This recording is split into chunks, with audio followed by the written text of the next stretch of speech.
Oh, the Consolidated Audit Trail. CAT. What a fascinating topic. I mean, who doesn't love a good audit trail, right?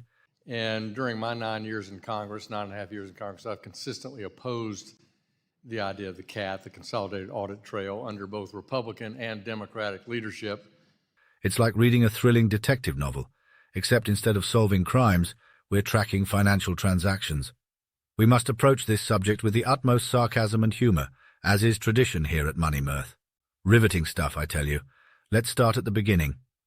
The SEC, or Securities and Exchange Commission, is like the referee of the financial world.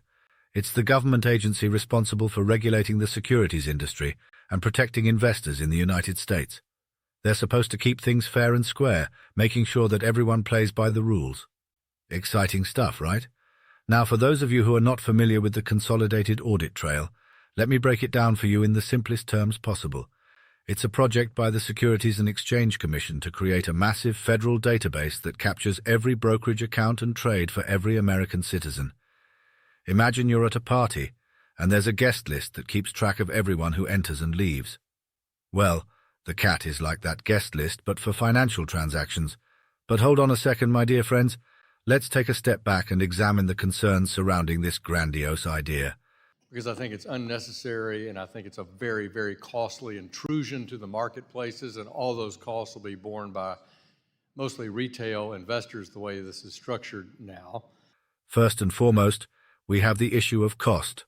Oh, the cost. It's like buying a diamond-encrusted tiara for your pet goldfish. Utterly unnecessary and ridiculously expensive. And who do you think will bear the brunt of these costs? That's right, mostly retail investors. Because why not add insult to injury?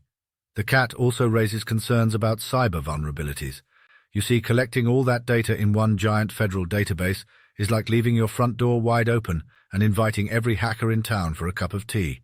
And we all know how good the federal government is at protecting sensitive information, don't we? Just ask Edward Snowden. Morally speaking, the CAT seems like a massive invasion of privacy. It's like having a nosy neighbor who constantly peeks through your curtains, except this time it's the government doing the peeking. And trust me, they're not doing it to admire your fabulous taste in home decor. Legally speaking, the CAT may have its justifications. After all, it aims to increase surveillance and catch any potential wrongdoers in the financial markets. And the reason I oppose it, too, is substantively every analytic surveillance tool that the Commission or FINRA need that might be contemplated in capturing every brokerage account and every trade for every American citizen can be done under the rules now. But here's the thing, my friends.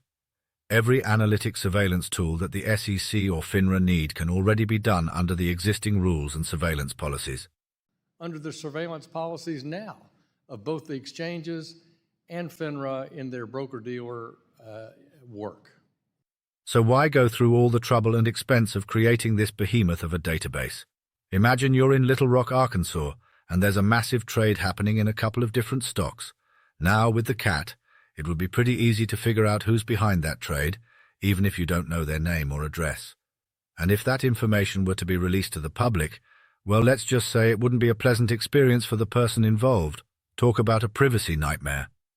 So I just view it as a catastrophically bad idea, and I think it outlines the risks of another giant federal database that people can query without a real rationale. So, my dear viewers, sometimes the simplest solution is the best one. We don't need a massive federal database to track every financial transaction. The existing rules and surveillance policies are more than sufficient. Secondly, let's not forget the importance of privacy. Just because something is legal doesn't mean it's morally right. We must always question the motives behind such intrusive measures and consider the potential consequences. The concerns about the Consolidated Audit Trail, CAT, are not to be taken lightly. The cost, the cyber vulnerabilities, and the invasion of privacy all raise red flags. So let's think twice before we embark on this audacious journey of tracking every financial move. After all, there are better ways to spend our time and resources, like teaching our pet goldfish to wear that diamond-encrusted tiara. Now that's a sight to behold. Stay curious and never stop questioning the powers that be. And with that, my young Padawan, we've reached the end of our sarcastic journey. Remember, stay safe, stay skeptical, and always keep your financial hats on.